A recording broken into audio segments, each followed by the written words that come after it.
how to open appointment window in Microsoft Outlook application using keyboard shortcut. So if you are already on the email segment, so simply click Ctrl Shift A.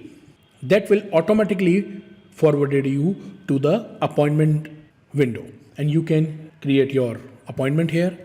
If you are already in the calendar window, now you can use Ctrl Shift A as well as Ctrl N, which will directly open that appointment new window.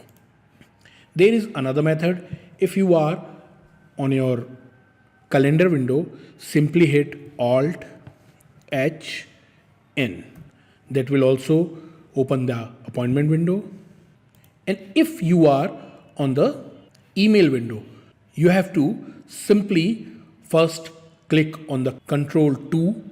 That will change the selection to the calendar. Now simply use Alt H and N. That will open your appointment window. These are few quick methods you can use using your keyboard shortcut to open your appointment window.